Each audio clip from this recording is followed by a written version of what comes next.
High in the cliffs of Colorado, carved into sheer rock faces, lie the haunting remains of a vanished civilization. The ancestral Puebloans built hundreds of intricate stone dwellings, multi-story homes, ceremonial kivas, and watchtowers, nestled into canyon walls. For centuries, they thrived here, farming on mesa tops and storing food in hidden alcoves. But around 1300 CE, they walked away. No war, no fire, just silence. Why would people abandon such masterful architecture? Was it drought, famine, conflict, or something deeper? Today, Mesa Verde stands as a ghostly monument to ingenuity, resilience, and one of the greatest mysteries in North American archaeology. High above the sweeping canyons of the American Southwest, where mesas rise like colossal tables and cliffs drop in sheer defiance of gravity, lies one of humanity's most remarkable and enigmatic achievements. This is Mesa Verde, Green Table, a plateau in what is now Colorado, carved by time into a labyrinth of canyons and alcoves. It was here, centuries ago, that a people known to history as the Ancestral Puebloans built their homes not on open plains or fertile valleys, but within the very cliffs themselves.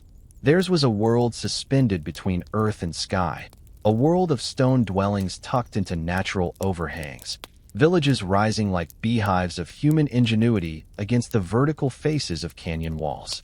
To gaze upon these structures today is to feel both awe and mystery. Awe at the engineering brilliance that allowed communities to thrive in such precarious settings, and mystery at the haunting silence of their departure. The cliffs themselves were both invitation and challenge. Carved by eons of erosion, the alcoves offered shelter from scorching sun and biting winter winds. Here, the ancestral Puebloans could build with stone and mortar, crafting dwellings that seemed to grow organically from the rock. To approach Mesa Verde today is to see walls of sandstone blocks fitted so tightly together that they still stand after 7 centuries, plastered smooth by ancient hands, darkened by centuries of soot from hearth fires. These cliff dwellings were not scattered randomly, but organized into planned communities, some consisting of just a few rooms, others sprawling into multi-storied complexes of more than 100 chambers. From these dwellings, families looked out over canyons where streams once trickled, fields of corn rippled in the wind, and trails wound across the mesas above. But the story of Mesa Verde is not only one of architecture, it is a story of people and adaptation. Long before they moved into the cliffs, the ancestral Puebloans had lived on the mesa tops, building pit houses and later above-ground pueblos. For centuries, they had thrived as farmers in a harsh land, coaxing life from thin soils and uncertain rains. By the 12th century, they began a bold experiment, moving their homes into the cliffs. Archaeologists still debate the reasons for this shift. Perhaps it offered protection from enemies. Perhaps it was driven by climate and the need for sheltered spaces. Perhaps it was a spiritual choice. Whatever the cause, it marked a turning point in their history, one that produced some of the most extraordinary settlements of pre-Columbian North America. Cliff Palace, the most famous of these dwellings, sprawls across an alcove like a stone cathedral, with more than 150 rooms and over 20 ceremonial kivas. Its towers rise with surprising elegance, their round and square forms testifying to both practical needs and symbolic meaning. Other sites: Spruce Tree House, Balcony House, Long House, each reveal variations of the same genius, blending human intention with geological form. Together they speak of a society that valued community, spirituality, and resilience. These were not temporary shelters. They were designed for permanence, rooted in the belief that the people and the land were inseparable.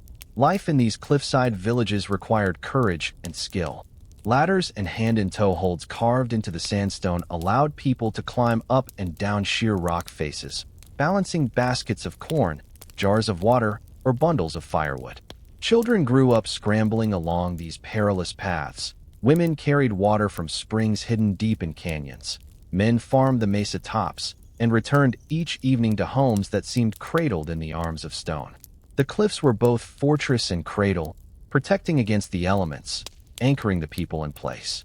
From a distance, Mesa Verde can seem silent, its ruins frozen in time. But to imagine the place in its prime is to hear a chorus of human life. The laughter of children echoing in alcoves, the rhythmic pounding of manos against metates grinding corn into meal, the murmur of prayers rising from kivas where sacred fires burned. Smoke curled from rooftops, pottery fired in open-air kilns, and songs carried across the canyon winds. The cliff dwellings were not relics. They were homes, filled with stories, warmth, and continuity. And yet, from the moment of their creation, the cliff dwellings also carried a shadow, the precariousness of survival in such a harsh land. The ancestral Puebloans mastered agriculture, but their crops depended on rains that were never guaranteed. They built granaries to store food, yet a series of poor harvests could still spell disaster. They constructed communities of stone, yet those stones could not shield them from shifting climates or external pressures. Mesa Verde was both triumph and gamble, and the echoes of that gamble remain in the ruins left behind. For modern visitors, the sight of these cliffside cities is both breathtaking and unsettling. One cannot help but marvel at the ingenuity that brought them into being, but also wonder at the silence of their abandonment. Why did the ancestral Puebloans leave? What forced them to walk away from homes so carefully built, from places that must have carried deep ancestral and spiritual meaning? Archaeologists have offered theories: drought, resource scarcity, conflict, but no single answer suffices. The departure remains one of the great mysteries of American prehistory, a silence carved as deeply into the cliffs as the dwellings themselves. Yet perhaps this mystery is part of the legend's power. Mesa Verde is not only a ruin to be studied. It is a symbol, a reminder that human achievement is always fragile before the forces of nature and time. It challenges us to see not only the skill of the ancestral Puebloans, but their humanity, their hopes, their fears, their determination to endure. In their story lies a lesson that transcends centuries, that civilizations rise not only by building, but by adapting, and that the land itself shapes the destiny of those who call it home. Thus, the cliffs of Mesa Verde are more than sandstone. They are memory, they are testimony, they are questions. The people who once lived there are not gone. They survive in the traditions of modern Pueblo communities, in the hands that still weave, farm, and pray much as their ancestors did. But the cliff dwellings stand as monuments to a chapter of history that will never be fully explained, only honored. They are the doorway through which we step into the saga of the ancestral Puebloans, a saga that begins here, in stone cradled by cliff, in homes perched between heaven and earth. To understand the cliff dwellings of Mesa Verde, one must step back into the broader sweep of history, to the deep roots of the people who would one day be called the ancestral Puebloans. Their story is not confined to the stone villages perched on canyon walls. It is the story of migration, adaptation, and transformation across thousands of years in the deserts of the American Southwest. It is a story that begins with movement, with small bands of hunter-gatherers walking the vast expanses of what is now Utah, Colorado, Arizona, and New Mexico, following the rhythms of game and the seasons of wild plants. Long before the first stone was fitted into a cliff wall, these early peoples laid the foundations of resilience that would allow their descendants to thrive in one of North America's harshest landscapes. Archaeologists trace their beginnings back to what is known as the Archaic period, between roughly 6,500 BCE and 200 CE. These early inhabitants lived lightly on the land, building no permanent houses but leaving behind tools of stone and bone, campsites marked by hearths, and scattered evidence of their journeys across the desert. Their world was defined by scarcity and movement. Survival depended on reading the signs of the land, knowing where water would pool after rain, when seeds could be gathered, when animals would migrate. They did not yet build villages, but they carried in their knowledge the seeds of what would come. Around the 1st century CE, change began to stir across the Southwest. Archaeologists identify 3 distinct cultural traditions: ancestral Puebloans in the Four Corners region, the Hohokam in southern Arizona, and the Mogollon in New Mexico. These traditions were not isolated but interwoven, exchanging ideas, goods, and ways of life. The ancestral Puebloans, then known as the basket makers, began to shift from mobile bands to more settled communities. The domestication of corn, beans, and squash, crops first cultivated in Mesoamerica and carried north along trade routes, transformed their world. Farming tethered them to place, demanding new rhythms of life. Seeds had to be planted, tended, harvested, stored. With agriculture came permanence. The basket makers earned their name from their artistry in weaving baskets of yucca, willow, and other fibers. Light, portable, and essential for carrying harvests. These baskets, some found preserved in caves, display astonishing skill, tightly woven, patterned with geometric designs, both practical and beautiful. Pottery had not yet entered their lives, but their baskets served as cooking vessels, storage containers, and ceremonial objects. Their skill in weaving reflects something deeper. A people who valued not only survival but artistry, who saw utility and beauty as inseparable. Housing, too, began to evolve. The earliest basket makers dug shallow pits into the earth and roofed them with poles, brush, and mud, structures known as pit houses. These were modest dwellings, circular or rectangular, often clustered in small groups that suggest the beginnings of community life. Within these humble homes, families gathered around central hearths, their lives revolving around the fire. The earth itself became shelter, offering insulation against the extremes of desert climate. Archaeologists find in these pit houses the first evidence of social bonds rooted in place, the earliest architectural whispers of the grand pueblos yet to come. With agriculture came population growth. Villages expanded, and communities began to weave tighter webs of social and ceremonial life. Burial sites reveal not only individuals but families, ancestors laid to rest with care, sometimes accompanied by offerings of food, ornaments, or tools. This reverence for ancestors would persist through centuries, shaping rituals and ceremonies that bound generations together. Spiritual life, too, deepened. The appearance of the first kiva-like structures, subterranean chambers likely used for ritual, suggests that religious practice was already central, that the earth itself was seen as sacred womb and dwelling of spirits. By 750 CE, pottery emerged, marking another profound transformation. Clay vessels replaced baskets for cooking and storage, allowing for boiling, longer preservation of food, and new forms of artistic expression. Pottery shards from this period show bold designs, zigzags, spirals, stylized figures, that reveal not only aesthetic sense, but symbolic meaning. These designs may have encoded cosmological beliefs, clan identities, or ritual narratives. With each pot, the ancestral Puebloans inscribed their worldview in tangible form. The transition from pit houses to above-ground dwellings followed soon after. Small surface pueblos, built of stone and adobe, rose on mesa tops. These structures, with their adjoining rooms, marked the shift from temporary shelter to permanent community. Families lived side by side, their walls touching, their lives intertwined. Villages became expressions of kinship, cooperation, and shared labor. To build in stone was to declare commitment, to root oneself in place despite the harshness of desert life. Trade networks expanded in this period, linking the ancestral Puebloans to distant peoples. Seashells from the Pacific, turquoise from New Mexico, macaw feathers from Mesoamerica, all found their way into Puebloan sites, carried along intricate exchange routes. Such artifacts testify not only to trade but to imagination, to the desire for connection beyond the horizon, for beauty and meaning carried across deserts and mountains.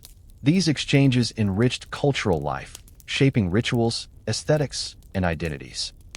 Through these centuries, the people of the Southwest transformed themselves.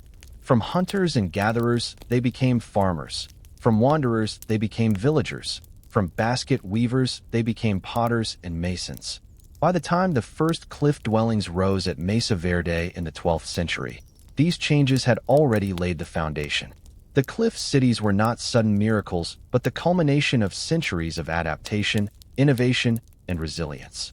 It is important to remember that the term Ancestral Puebloans is modern, coined to describe a diverse and dynamic people whose descendants are today's Pueblo communities: Hopi, Zuni, Acoma, and many others.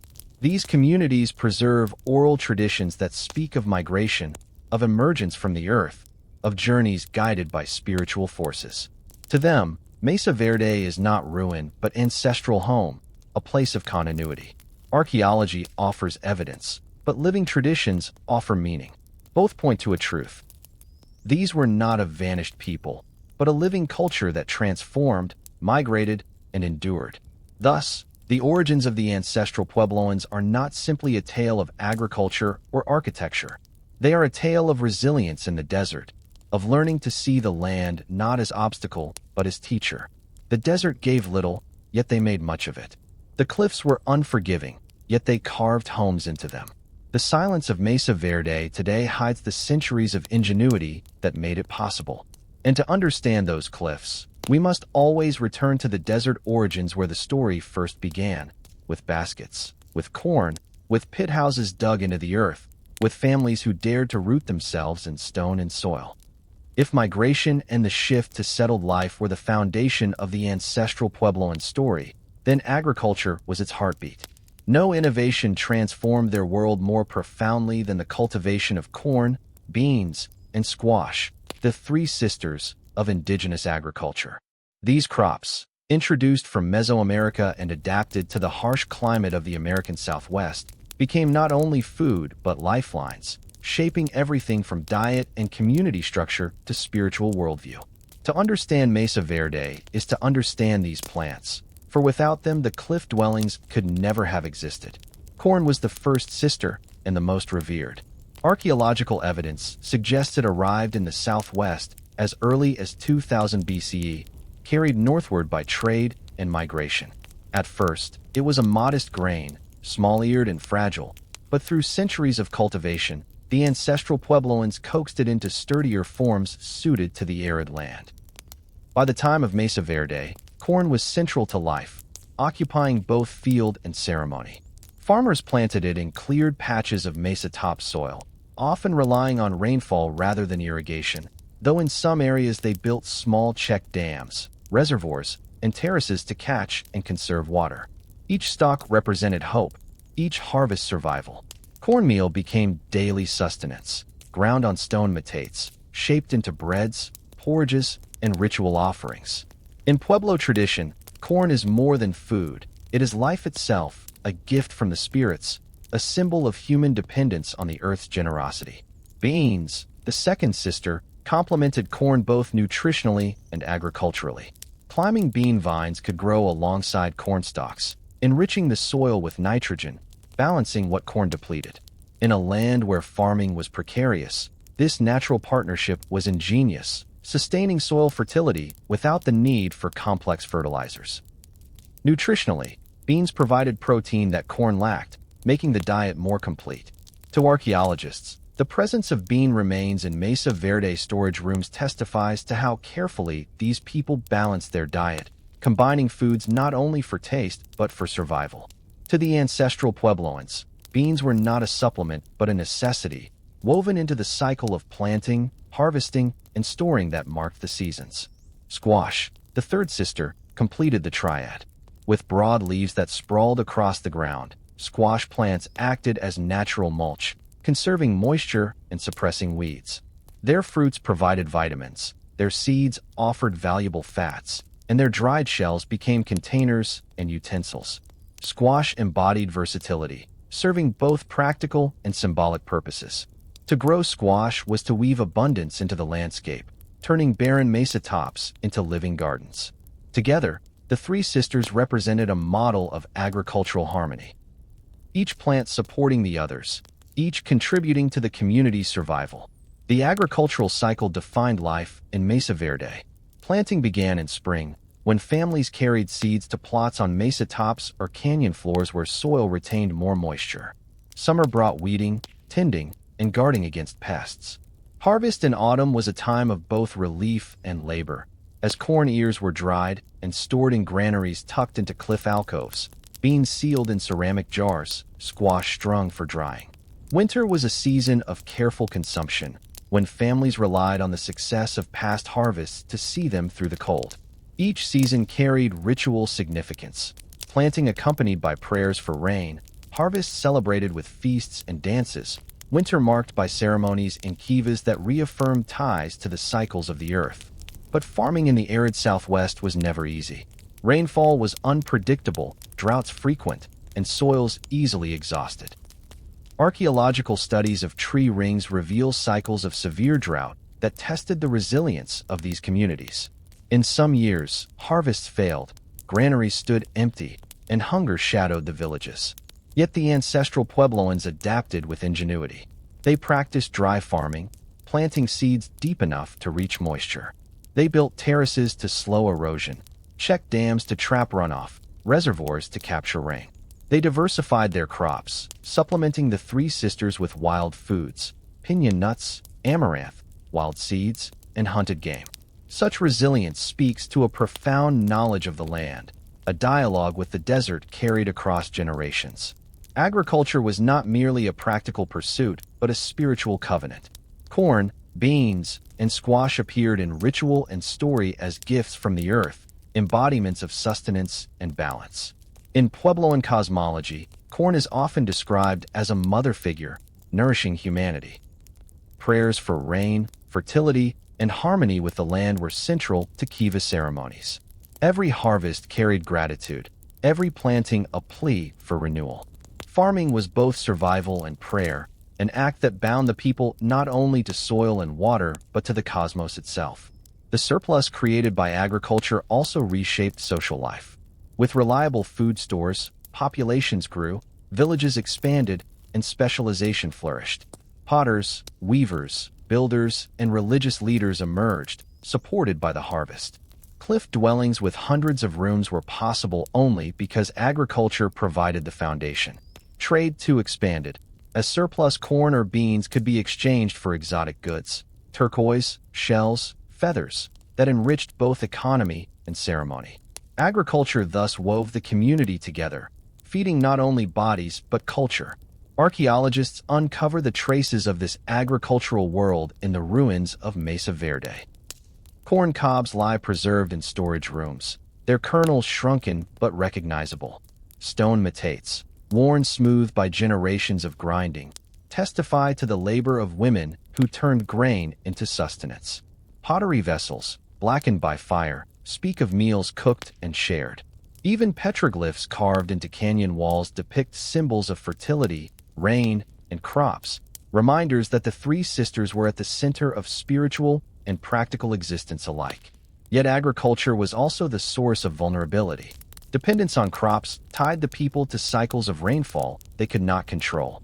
Droughts strained communities, forcing them to innovate or migrate. When rains failed for decades in the late 13th century, even the ingenuity of terraces, dams, and storage could not suffice. It was in part this agricultural fragility that contributed to the eventual abandonment of Mesa Verde. The very system that enabled such flourishing also made the community precarious, caught between abundance and collapse. Still, to view agriculture only through the lens of vulnerability would miss its grandeur. The Three Sisters were not merely crops, but companions, woven into the fabric of life and story. They sustained one of the most remarkable communities in North America, enabling the construction of cliffside cities that endure as monuments of human determination. To stand today among the ruins of Mesa Verde is to imagine not only the walls and kivas, but the fields above, golden with corn, green with squash vines, dotted with bean stalks, the living heart of a civilization carved into stone and memory. Thus, the story of corn, beans, and squash is not only a chapter of agriculture, but of identity. These plants were teachers, guiding the ancestral Puebloans in resilience, cooperation, and balance. They made possible the marvel of Mesa Verde, and, through their symbolism, continue to remind us of humanity's fragile dependence on the gifts of the earth. If the Three Sisters were the sustenance of ancestral Puebloan life, then the kiva was its spiritual heart. To speak of Mesa Verde only in terms of architecture and agriculture is to miss the deeper pulse of the society that flourished there. At the center of their communities, literally and symbolically, were subterranean ceremonial chambers, kivas, spaces that bound together religion, social organization, and cultural identity. To descend into a kiva was to step into the womb of the earth, a place where community was renewed, where ancestors were honored, and where the unseen world touched the visible. The origins of the kivas stretch back to the basket maker period, when early pit houses doubled as domestic and ceremonial spaces.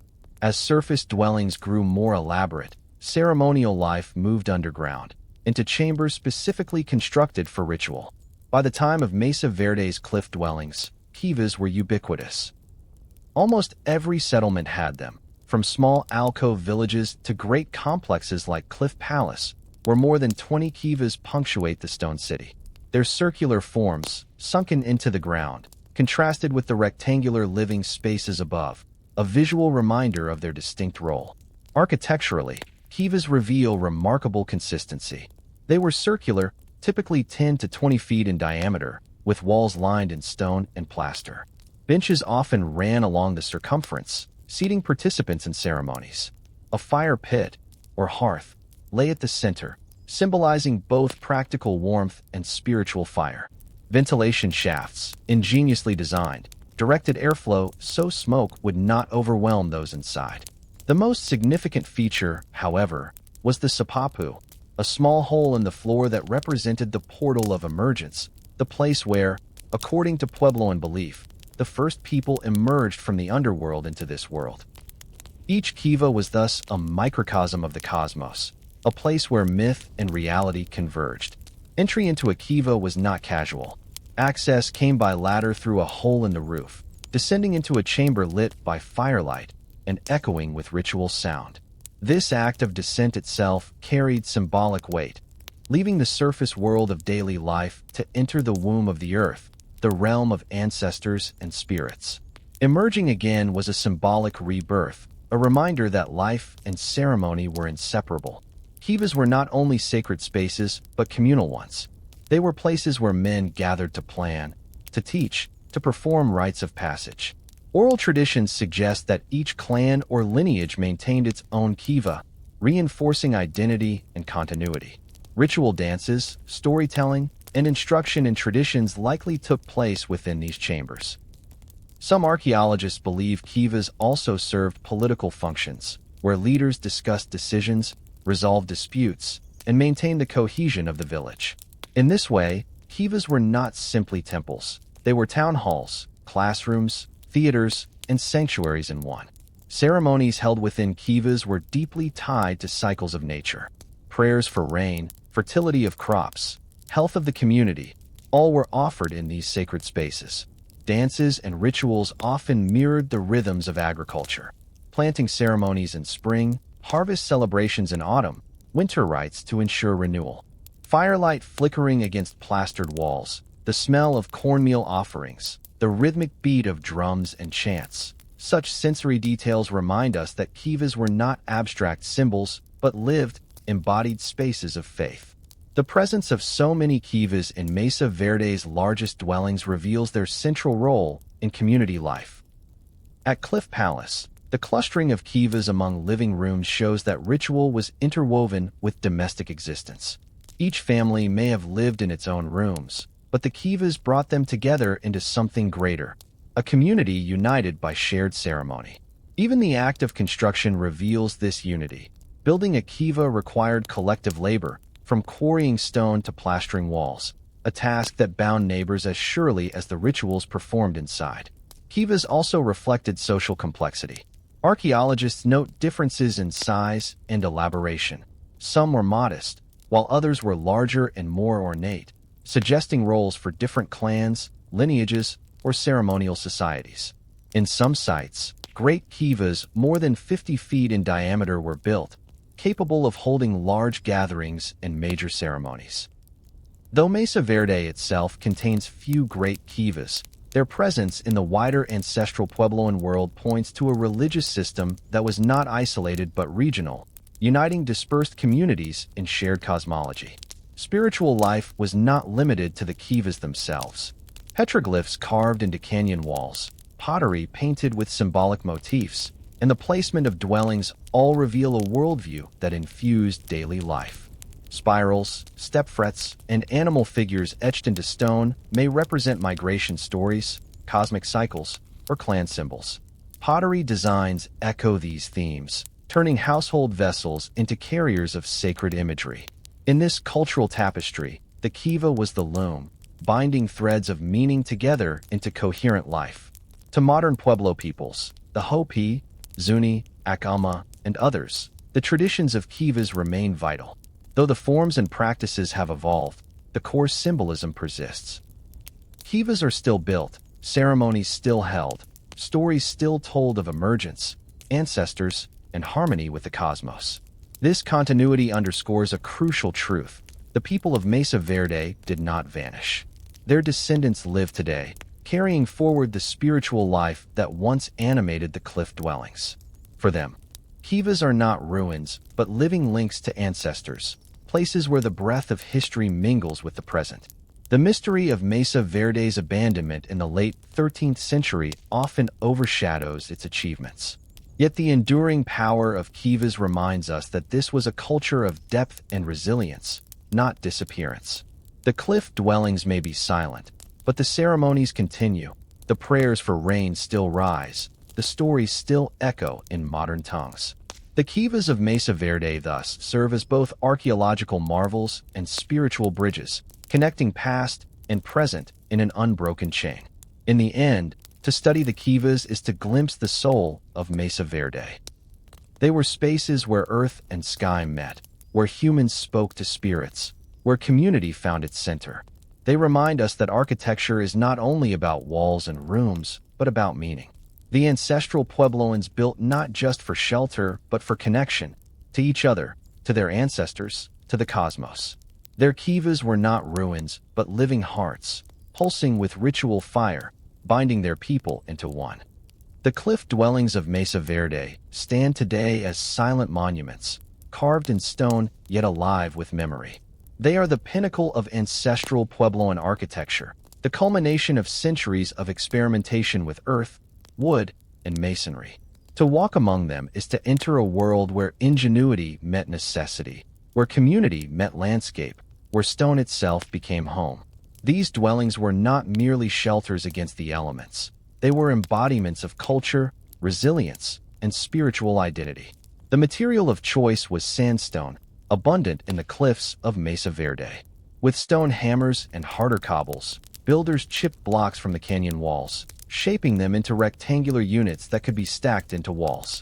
Mortar, a mixture of mud and water sometimes reinforced with ash or stone chips, bound these blocks together. The precision is astonishing. Walls often align with remarkable straightness, and blocks are fitted with care. Though time has worn them, many still stand, their stability a testament to both craftsmanship and knowledge of materials. Plastered interiors reveal another layer of skill, walls smoothed and sometimes painted, transforming rough stone into surfaces suitable for daily life. Construction was a communal endeavor. Archaeological evidence suggests that entire villages participated in the building of new dwellings, much as communities today gather for barn raisings. Men quarried stone, women and children carried water and clay for mortar, artisans oversaw the placement of blocks. This collective labor was more than necessity. It was an expression of unity, binding the people into their homes as surely as mortar-bound stones. Each wall was not just architecture, but community given form. The cliff alcoves themselves provided both challenge and advantage. Natural overhangs protected structures from rain and snow, and their orientation often captured winter sunlight while shading interiors in summer. Builders adapted to each alcove's shape, creating layouts that mirrored the contours of stone. Some alcoves allowed sprawling complexes. Cliff Palace, with its 150 rooms and towers, is the most famous. Others, like Balcony House or Spruce Tree House, were more compact, with ingenious use of space. In every case, the dwellings appear as though they grew organically from the cliffs, as natural as nests in a canyon wall. Within these alcoves, architecture displayed both practicality and symbolism. Rectangular living rooms formed the core, each containing hearths, storage bins, and sleeping platforms. Doorways were often small and T-shaped, perhaps serving practical purposes of stability and insulation, but also carrying symbolic significance, as similar shapes appear in rock art across the Puebloan world. Multi-story construction was common, with ladders linking levels and towers rising toward alcove ceilings. The visual rhythm of rectangular rooms interspersed with circular kivas gave the villages a balanced aesthetic, a dialogue between domestic and sacred. Cliff Palace exemplifies this balance. Spanning more than 200 feet across an alcove, it contains not only living spaces but over 20 kivas, suggesting a vibrant ceremonial life integrated into daily existence. Towers, some rising 3 or 4 stories, hint at specialized functions, perhaps observation, storage, or symbolic prominence. Balcony House, with its narrow passageways and defensive features, reveals another facet: protection. Access required climbing sheer walls or crawling through tunnels, suggesting that security concerns were very real. Architecture here was not only about comfort, but about resilience against threat. Storage was also vital. The ancestral Puebloans built granaries. Small, sealed rooms tucked into alcoves and niches, where corn, beans, and squash could be kept safe from moisture and pests. These granaries ensured survival through lean years, and their careful placement reveals sophisticated planning. To peer into one of these granaries today, still containing ancient corn cobs, is to glimpse directly into the lives of those who placed them there centuries ago, trusting that stone would guard their sustenance. The engineering required to live in the cliffs extended beyond walls. Hand-and-toe holds carved into sandstone allowed access to mesa tops for farming. Ladders bridged sheer drops. Pathways wound along narrow ledges. Carrying water, firewood, or harvests required not only strength but courage, especially when traversing cliffs in icy winters. Architecture here was not passive shelter, but an active dialogue with gravity itself, demanding agility and communal cooperation. Decoration, though subtle, reveals a people who valued beauty alongside function. Plaster walls sometimes bore traces of paint, red, white, or black pigments forming geometric patterns. Pottery found in dwellings, though primarily functional, often carried intricate designs. Even masonry displayed aesthetic care, with blocks aligned in pleasing patterns. These touches remind us that Mesa Verde was not merely about survival. It was about creating a world of meaning, where homes reflected both utility and artistry. The cliff dwellings must also be seen as part of a continuum. The ancestral Puebloans had already experimented with surface pueblos on mesa tops, with villages organized around plazas and kivas. The move into cliffs was not a sudden innovation, but an evolution, a new adaptation to environment, security, and spirituality. In some ways, it was the pinnacle of their architectural achievement, combining centuries of knowledge with daring placement. Yet in other ways, it was transitional, for within a century or two, these very dwellings would be abandoned. Why move into the cliffs at all? Archaeologists debate. Some argue it was for defense, as the narrow access points provided protection against raiders. Others suggest it was driven by climate, the alcoves offering insulation against extremes. Still others see it as spiritual, the cliffs symbolizing closeness to the ancestors or sacred alignment with landscape. The truth may be a blend, practical necessity entwined with symbolic meaning. Whatever the reason, the result was a series of architectural masterpieces unmatched in North America. Today, to stand before Cliff Palace or gaze into Balcony House is to feel the presence of lives once lived there. The walls, though silent, still hold the warmth of hearth fires, the rhythm of daily labor, the echoes of prayer. They testify to a people who carved permanence into precarious cliffs, who turned stone into home. And they remind us that architecture is more than shelter. It is identity, resilience, and memory made visible. The cliff dwellings of Mesa Verde are thus more than ruins. They are the crystallization of human ingenuity in the face of challenge, the embodiment of community working together, the symbol of a people who saw stone not as barrier, but as opportunity. They endure because they were built not only with tools, but with vision. And though the people who raised them walked away, their homes remain, whispering still from the cliffs. We were here, we endured, we belonged.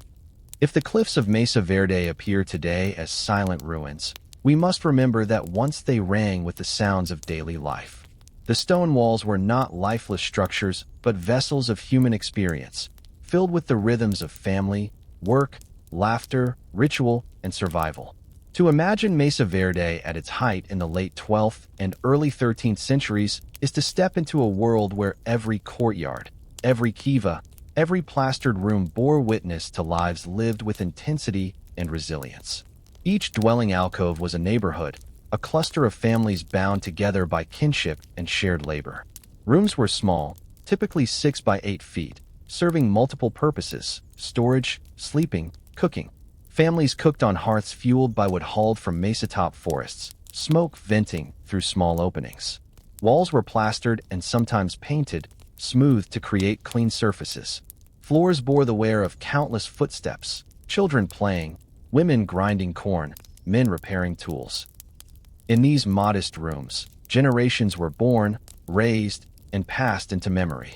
Corn dominated daily sustenance, but its preparation was laborious. Women knelt before metates, grinding dried kernels with stone manos, hour after hour, until meal fine enough for porridge or bread emerged. Archaeologists note the grooves worn deep into grinding stones, testimony to centuries of use. Grinding was social as well as practical.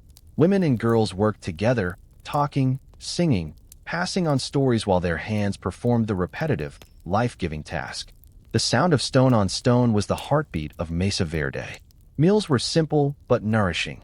Cornmeal cooked into mush, beans boiled in ceramic pots, squash roasted or stewed, supplemented by piñon nuts, wild seeds, and hunted game. Men hunted deer, rabbits, and birds, their skill with bow and arrow honed by necessity. Children gathered herbs, roots, and berries.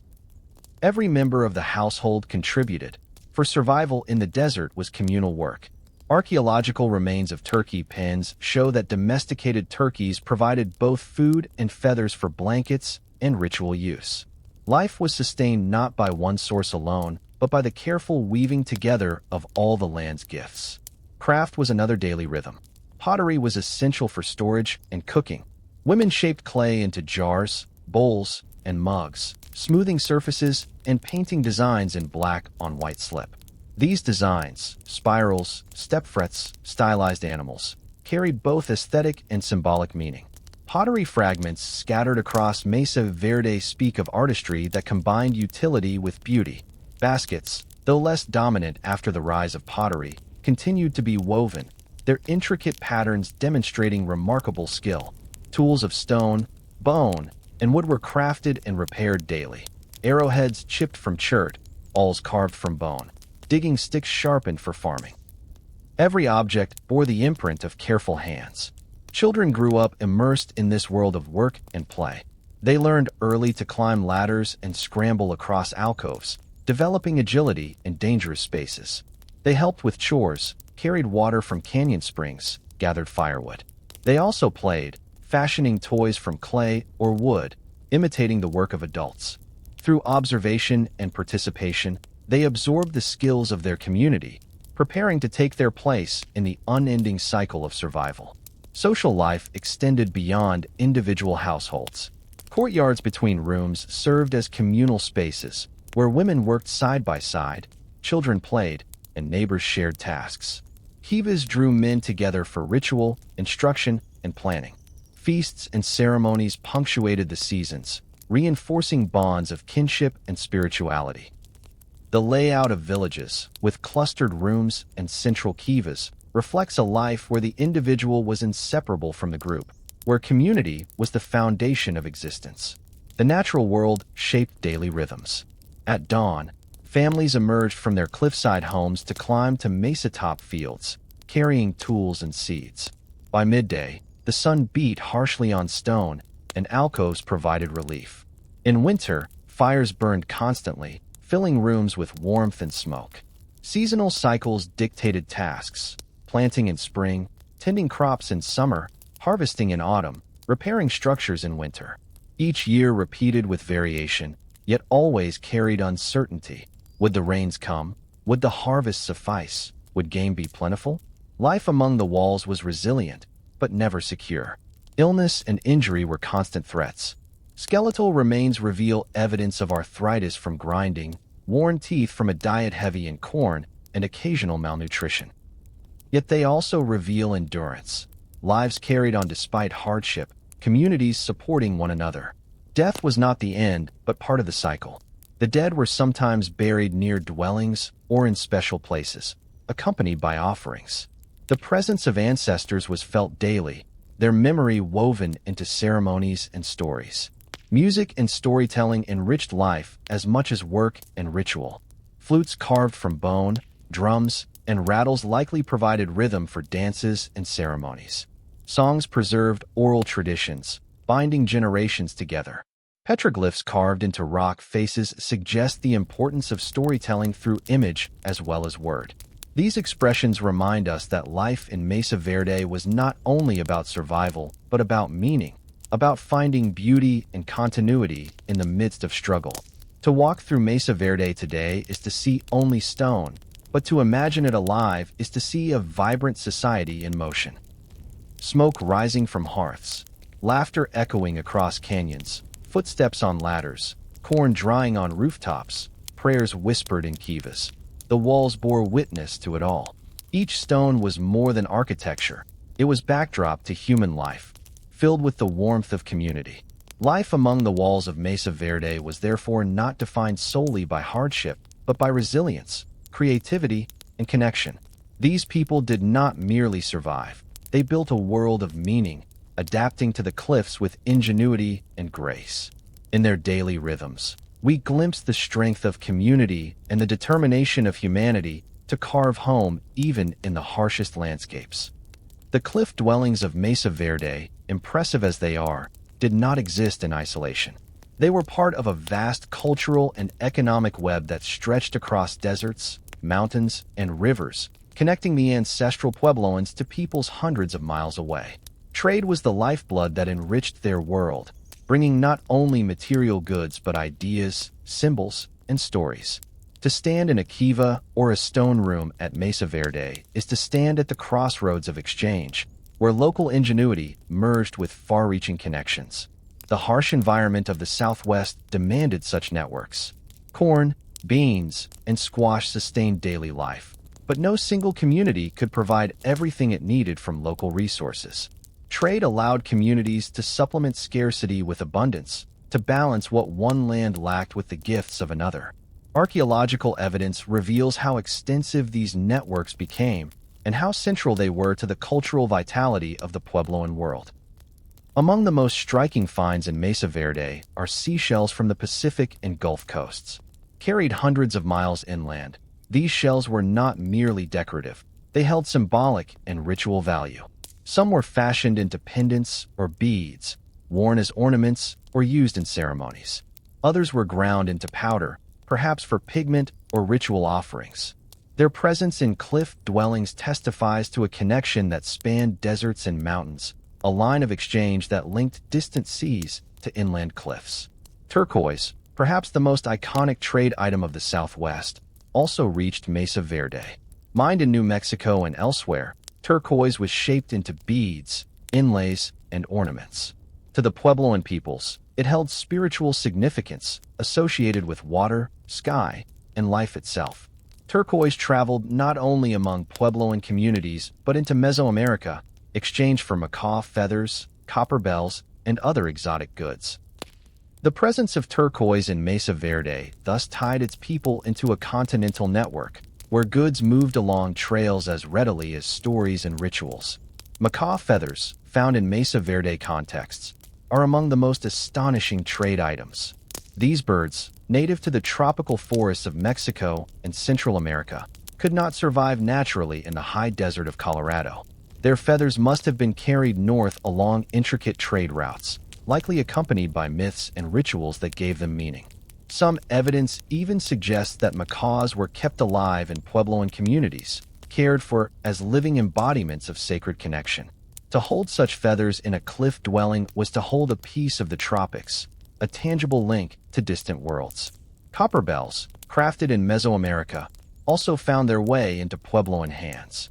Their delicate chimes likely accompanied ceremonies, adding sound to sacred movement. Like shells and feathers, these bells carried meaning beyond their material value. They represented contact with powerful civilizations to the south, proof that the Puebloan world was not isolated but deeply engaged in continental exchange. Closer to home, obsidian and chert were crucial trade items. Sharp-edged and durable, these stones were ideal for arrowheads, knives, and tools. Sources of obsidian can be traced geochemically, and studies show that obsidian from as far as present-day Utah and New Mexico reached Mesa Verde. This indicates not only local but regional interaction, with stone blades carrying the marks of far-off quarries into the heart of Puebloan villages. But trade was not limited to goods. Ideas, rituals, and stories traveled along the same routes.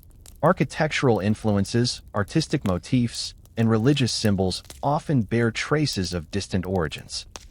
Spiral petroglyphs, for instance, appear across the southwest, linking Mesa Verde to broader traditions of cosmology and migration.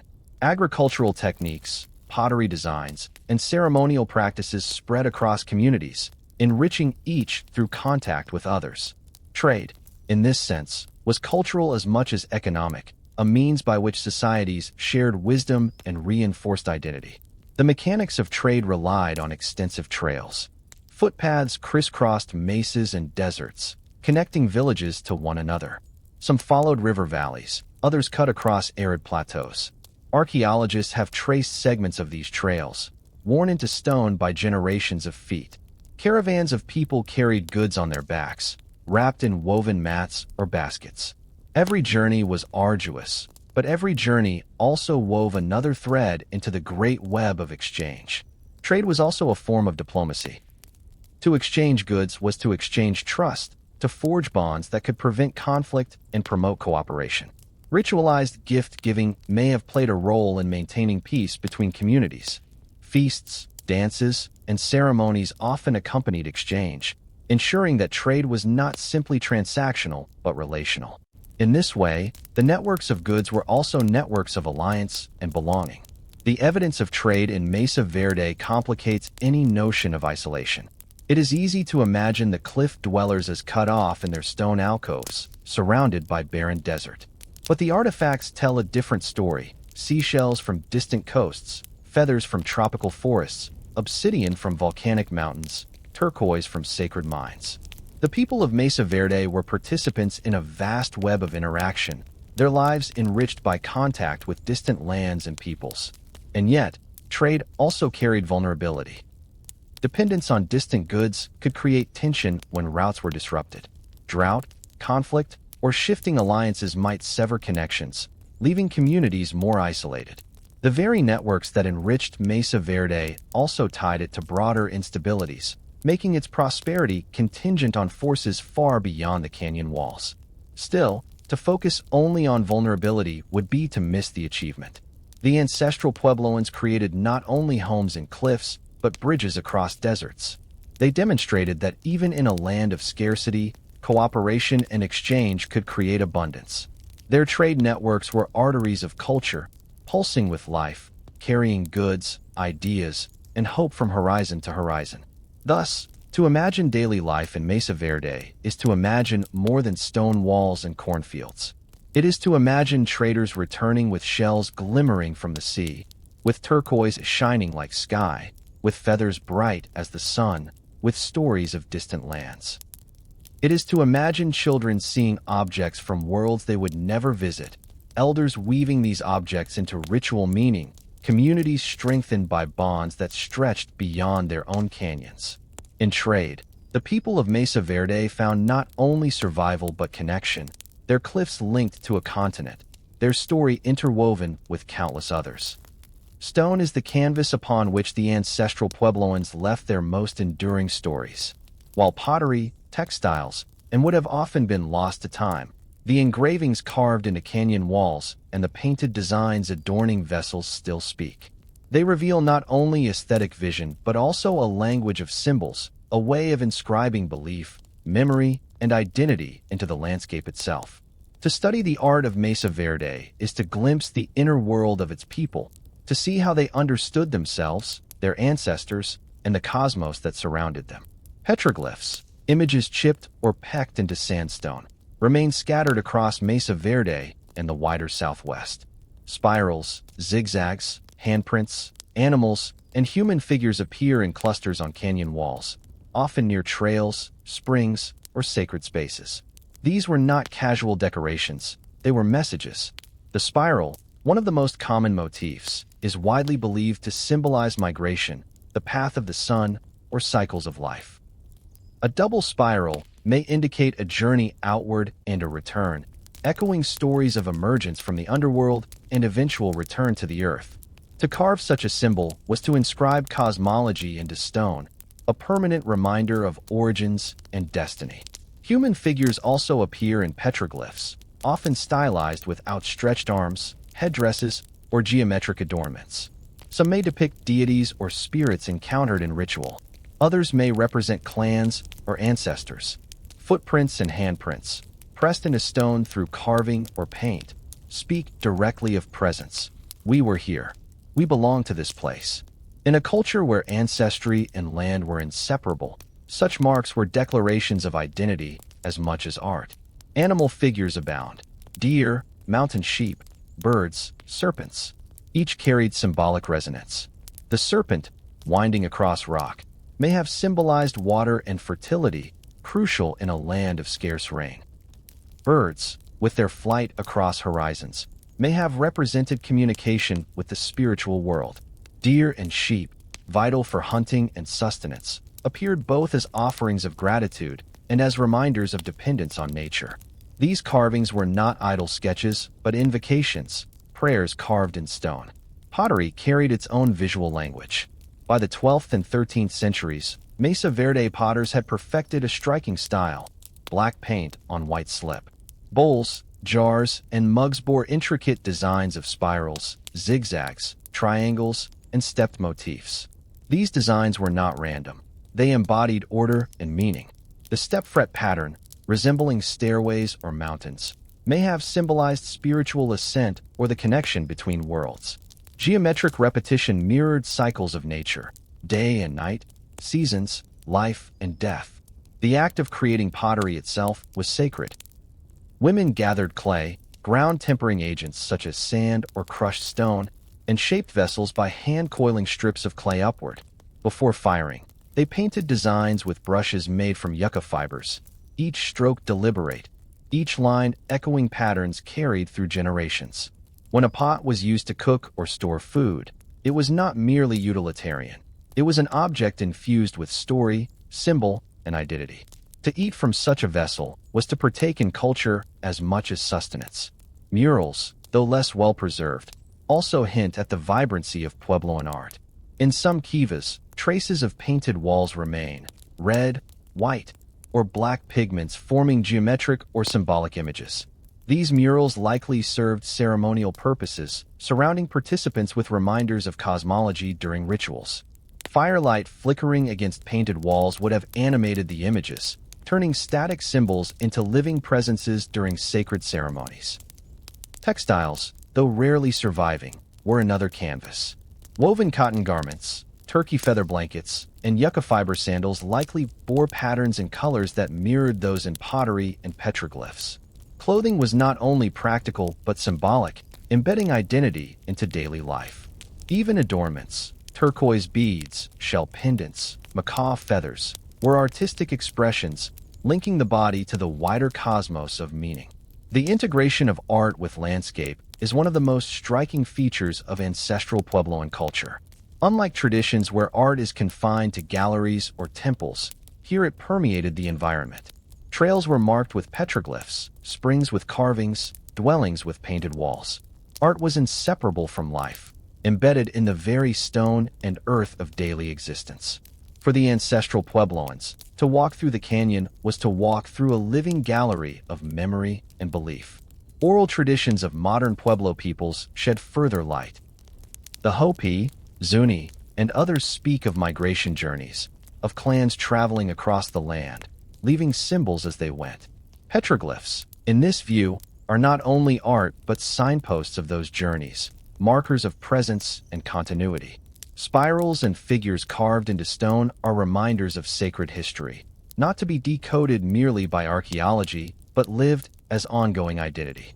Art also carried communal meaning.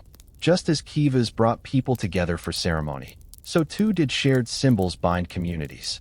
A geometric pattern on a pot in Mesa Verde might echo one carved into stone hundreds of miles away, signaling participation in a shared worldview.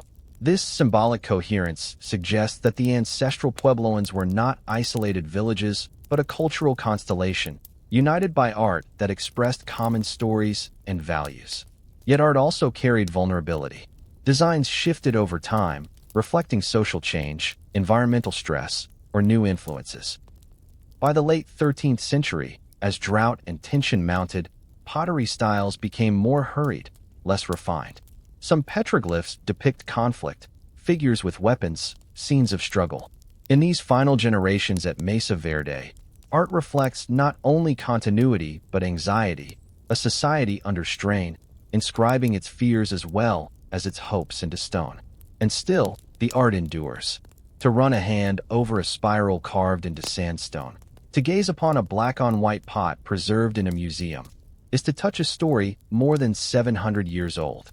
These symbols carry across time, not fully decoded but deeply resonant. They remind us that the ancestral Puebloans were not anonymous builders of ruins, but artists, storytellers, and visionaries. They sought to inscribe themselves into the eternal, to leave marks that outlasted their voices.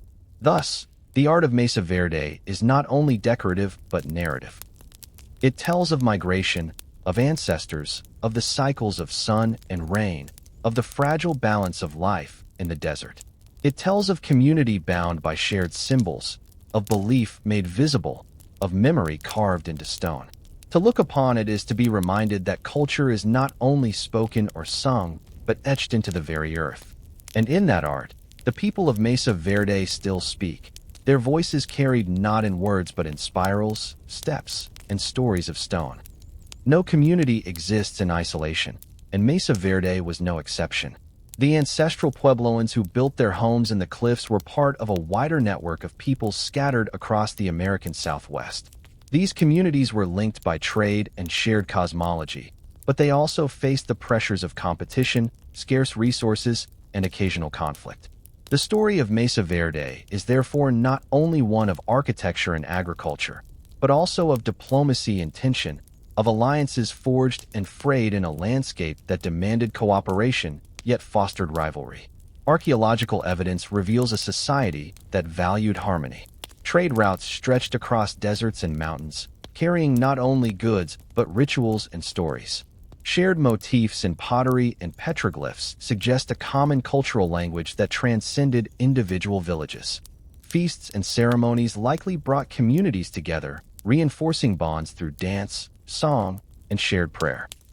The kiva, central to each settlement, echoed architectural and symbolic traditions found across the Puebloan world, uniting distant peoples in a shared spiritual framework. Harmony was therefore not only practical but cultural, woven into the very fabric of society. Yet beneath this harmony lay tension. Resources in the Southwest were scarce, and agriculture always precarious. Droughts could devastate harvests, leaving communities desperate. When water failed, when granaries emptied, cooperation could falter. Archaeological evidence suggests that periods of environmental stress coincided with increased fortification of dwellings. Balcony House, with its narrow tunnels and defensive design, speaks to a society aware of threat. Other sites show signs of hurried construction or abandonment, suggesting instability in the social fabric. Relations with neighboring peoples added further complexity.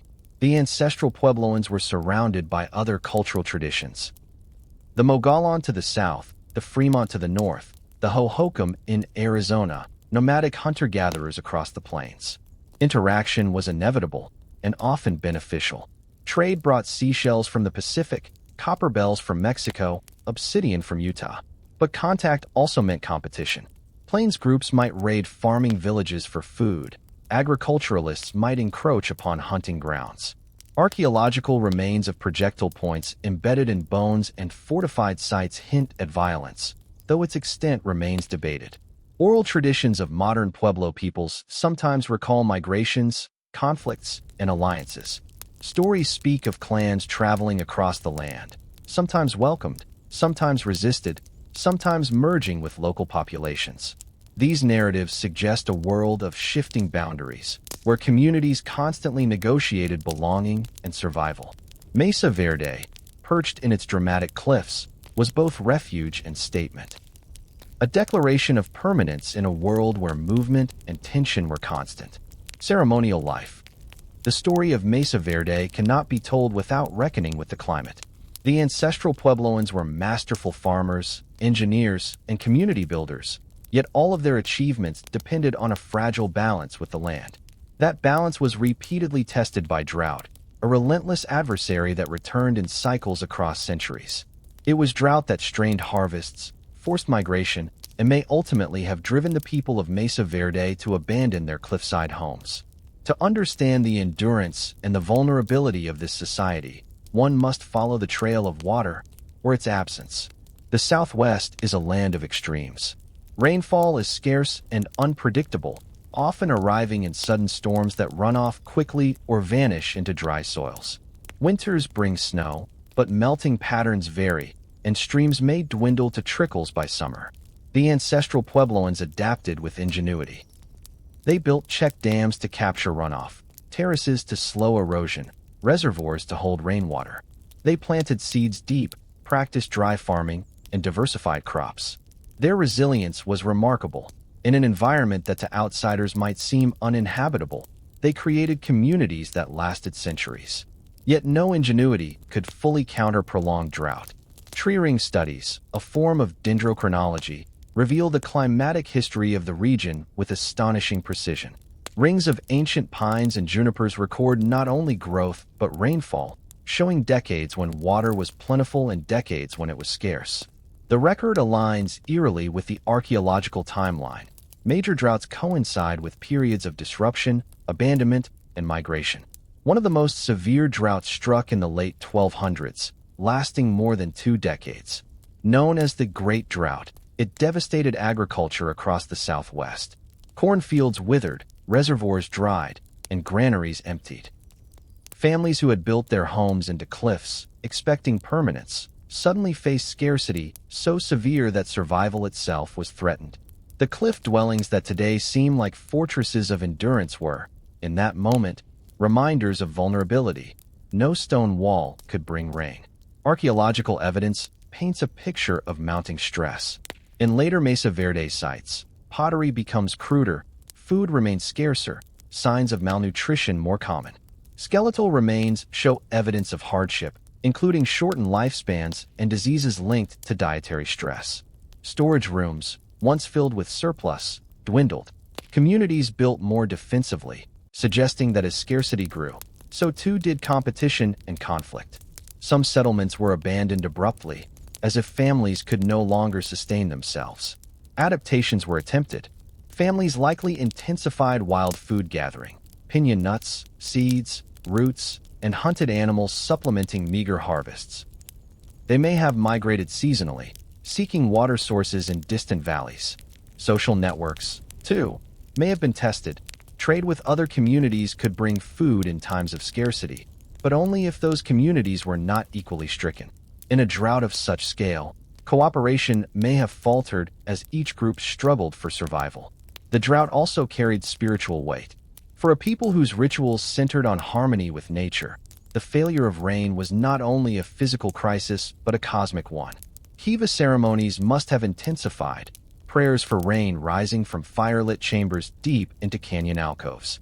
Every spiral carved in stone, every sapapu in a kiva floor, symbolized the connection between people and the cosmos. When rains failed despite ritual, it must have shaken the community's faith. Was harmony broken? Had obligations to ancestors or deities been neglected? The drought was not only hunger, it was disorientation, a fracture in the spiritual fabric of life. The move into cliff dwellings themselves may have been partly a response to environmental pressure. Alcoves provided shade and protection, conserving water and heat. Living closer together may have fostered cooperation, pooling labor and resources. Yet such density also created strain. Larger populations in tighter quarters meant more mouths to feed, more competition for limited food and water, and greater vulnerability when harvests failed. The very architecture that seems to symbolize resilience may, in its final decades, have magnified fragility. Modern Pueblo peoples, descendants of Mesa Verde's builders, preserve oral traditions that speak of migration in response to hardship. Some stories tell of clans moving south and east, guided by spiritual signs to new homelands. These traditions suggest that the abandonment of Mesa Verde was not a collapse, but transformation, a relocation in search of balance. Archaeology supports this view. Descendants settled along the Rio Grande in New Mexico, among the Hopi mesas in Arizona, and in other pueblos still inhabited today. The drought did not end a people, it redirected their journey. Still, the Great Drought remains a powerful reminder of limits. No matter how sophisticated, no matter how resilient, civilizations are bound to climate. Mesa Verde is a testament to human ingenuity, but also a warning of vulnerability. Its cliff dwellings endured the centuries, but the people who built them could not endure without water. To walk through the ruins today is to sense both triumph and fragility. The stone walls speak of mastery, but the silence speaks of absence. Drought etched itself into history as surely as it etched rings into trees. It shaped decisions, migrations, and destinies. It was the unseen force that tested the ancestral Puebloans and, ultimately, reshaped their world. Thus, the story of drought at Mesa Verde is not only about survival in the past. It is also a timeless reflection on humanity's relationship with nature. We build, we adapt, we endure, but we are never free from the cycles of the earth. The ancestral Puebloans remind us that resilience has limits, that survival demands humility as much as ingenuity, and that even the greatest stone dwellings cannot stand against the absence of rain. Few moments in the story of Mesa Verde carry as much weight, or as much mystery, as the departure of its people. By the late 13th century, the great cliff dwellings that had stood for less than a century were abandoned. Hearths went cold, storerooms were emptied, and ladders leading up sheer walls were removed. Families who had labored for generations to carve homes into stone walked away, leaving behind architecture so enduring that it still stands centuries later, yet devoid of human life. Why did they leave? And where did they go? These questions have haunted archaeologists, historians, and visitors alike, for Mesa Verde's silence is as eloquent as its stone. The simplest and most widely accepted explanation is drought. Tree ring records show that between 1276 and 1299, the region endured one of the most severe and prolonged dry spells in centuries. Known as the Great Drought, this event devastated agriculture across the Southwest. Cornfields failed, streams dried, granaries emptied. In such conditions, no amount of ingenuity, check dams, terraces, storage rooms, could sustain large populations. The cliff dwellings, once symbols of resilience, became traps of scarcity. Families likely faced hunger, desperation, and the heartbreaking decision to abandon homes for the hope of survival elsewhere. But drought alone cannot fully explain the departure. Archaeological evidence suggests that social tensions also played a role. Defensive architecture, such as the fortified design of Balcony House, hints at growing conflict. Some sites show evidence of violence, including burned rooms and skeletal trauma. Competition for dwindling resources may have driven neighboring communities into conflict, turning cooperation into rivalry. In such an atmosphere, life in densely populated cliff alcoves may have become increasingly insecure. The very structures that had fostered unity may have amplified fear, forcing people to seek peace in new lands. Other theories point to internal transformation. Social structures may have shifted, with clans or ceremonial groups breaking apart. Religious interpretations are also compelling. For a people whose rituals centered on harmony with the cosmos, the failure of rains despite prayers and ceremonies could have signaled spiritual imbalance.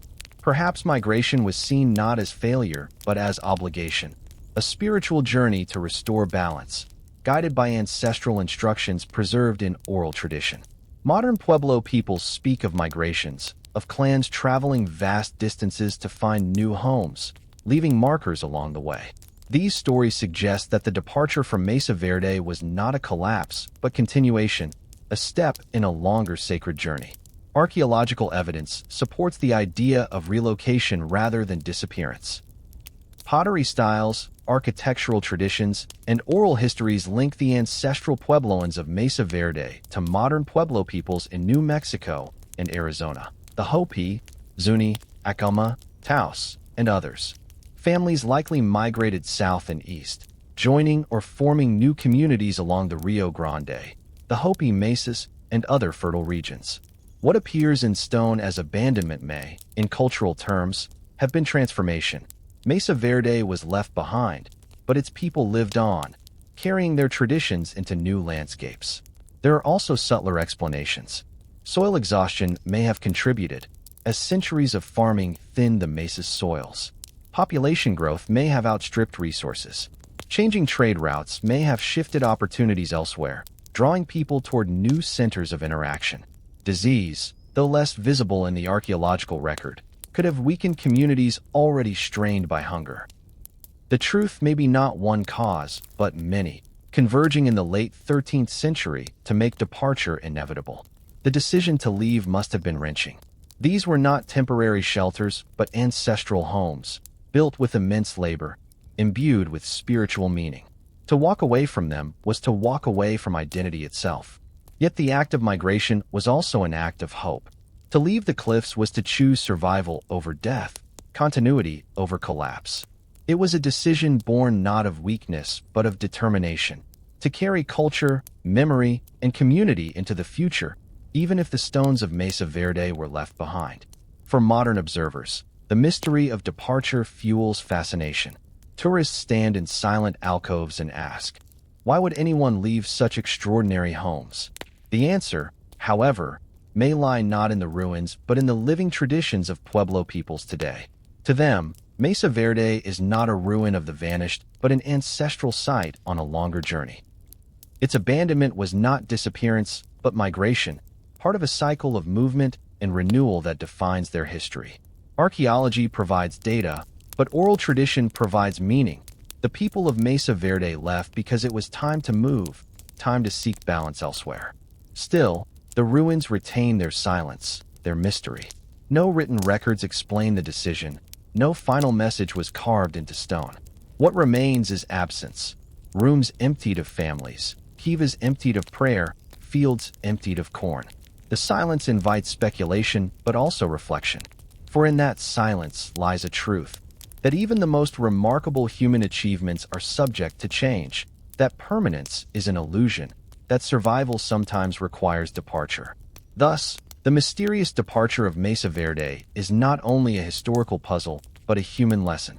It reminds us that no community, however ingenious, is immune to the pressures of environment, conflict, and change. It reminds us that migration is not failure, but resilience, a way of carrying life forward when the old home can no longer sustain it. And it reminds us that stone, however enduring, cannot capture the full story of a people. For the true legacy of Mesa Verde is not the walls left behind, but the living descendants who still walk, pray, and farm in the traditions of their ancestors. Though the cliff dwellings of Mesa Verde stand empty, their silence is not the silence of absence. For the descendants of the ancestral Puebloans, the Hopi, Zuni, Acoma, Laguna, and the many Pueblo peoples of the Rio Grande Valley, the mesas and canyons are not abandoned ruins, but ancestral homelands, still alive with memory and meaning. Archaeology can measure stones and trace droughts, but oral traditions speak of continuities that science alone cannot capture. These echoes in the land affirm that the people of Mesa Verde did not vanish. They transformed, migrating and carrying their identity into new landscapes, where it still thrives today. Oral histories tell of migration journeys, of clans setting out from the north and traveling vast distances before settling in new homelands. The Hopi speak of an emergence from the underworld, of migrations guided by spiritual signs until balance was restored. The Zuni tell of journeys that began far to the north, each step sanctified by ritual, each stop marked by symbols carved into stone. Many of these traditions mention Mesa Verde and other great centers of the ancestral Puebloan world as waypoints, not endpoints, in the sacred journey of their people. To the Pueblo descendants, the cliff dwellings are not mysteries to be solved, but milestones in a continuing story of movement and renewal. The symbolism of migration remains central to Pueblo worldview. Movement was not seen as failure, but as part of the covenant between people and cosmos. When balance was lost, through drought, conflict, or spiritual disharmony, the people were called to move, to seek harmony anew. The abandonment of Mesa Verde, therefore, fits not as tragedy, but as fulfillment of a sacred pattern. The echoes of migration live on in ceremonies, dances, and stories that reaffirm the bond between past and present. Modern Pueblo communities preserve rituals and traditions that reach back to Mesa Verde. Corn remains sacred, grown not only for sustenance, but as spiritual offering. Kivas, still built and used today, preserve the form and function of those carved into Mesa Verde's cliffs. Ceremonies tied to cycles of planting, rain, and harvest echo those once performed in cliffside alcoves. The sapapu, the symbolic hole of emergence in kiva floors, still links the living to their origins, just as it did centuries ago. In these continuities, the ancestral Puebloans are not gone but present, their voices carried forward through descendants who honor them in prayer and practice. The land itself preserves memory.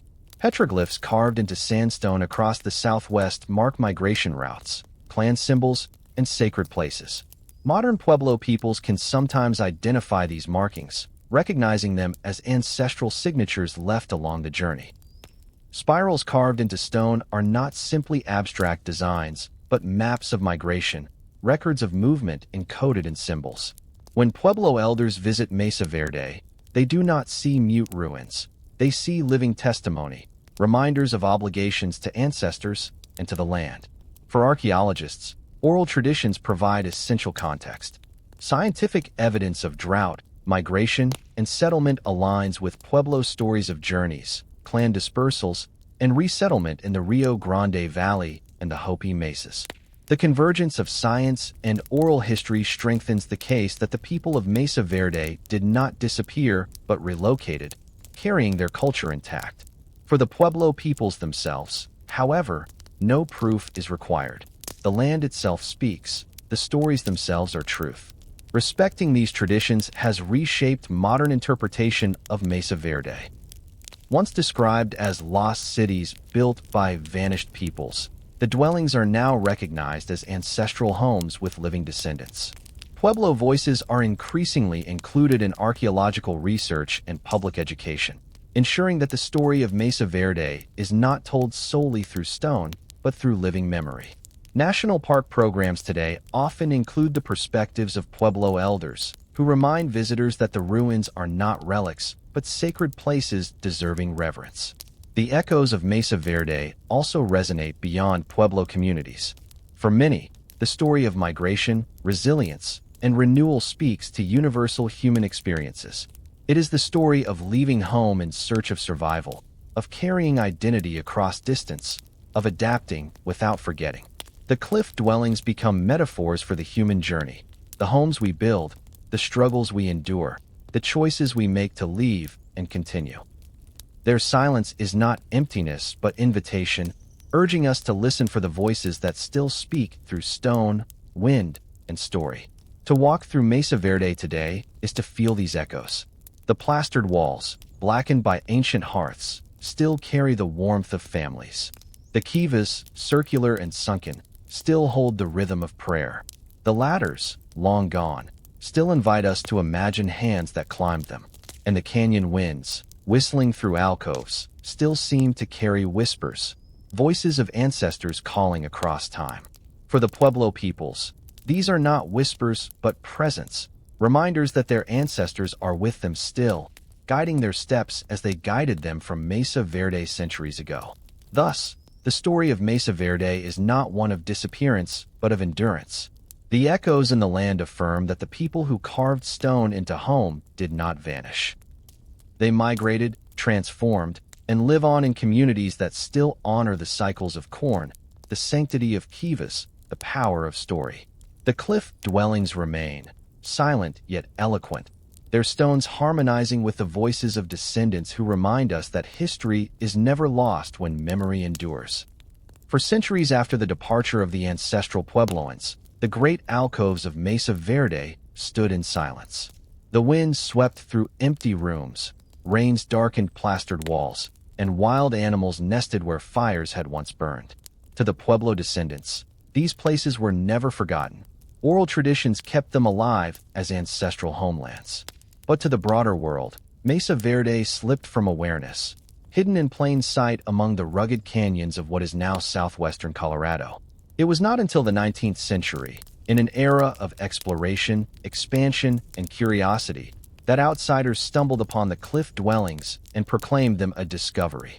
In reality, Ute tribes who lived in the region after the departure of the ancestral Puebloans always knew of the sites. They regarded the cliff dwellings with reverence, seeing them as sacred spaces imbued with ancestral presence. For the Utes, these were not ruins to be explored, but places to be respected. Thus, while they knew of Mesa Verde, they did not publicize or exploit it. To them, the cliffs remained part of a living spiritual landscape, not monuments of vanished people. The first documented encounter by Euro-American settlers came in the mid-1800s as ranchers and explorers began to enter the region. In 1868, members of the Hayden Geological Survey recorded the presence of stone houses in the cliffs, though they did not investigate them closely. Local settlers and prospectors occasionally glimpsed the dwellings while hunting or herding, but it was not until the 1880s that Mesa Verde entered the public imagination in earnest. In 1888, two ranchers, Richard Wetherill and his brother-in-law Charles Mason, exploring the canyons during a snowstorm, came across a vast alcove filled with stone walls. They had stumbled upon what we now call Cliff Palace. Awed by the sight, they explored further, soon identifying other cliff dwellings such as Spruce Tree House and Balcony House. For them, it was a revelation, an entire city of stone, hidden in cliffs, forgotten by time. They began to collect artifacts, pottery, tools, corn cobs, removing them for study, sale, or display. Their finds quickly drew attention beyond Colorado, and Mesa Verde became a sensation. The rediscovery coincided with a period in American history fascinated by lost civilizations. The ruins were compared to the cities of the Maya or the ancient pueblos of Chaco Canyon. Writers and newspapers sensationalized the story, often framing it as the unveiling of a vanished race. Early interpretations, influenced by racial biases of the era, sometimes denied that the ancestors of modern Pueblo peoples could have built such structures.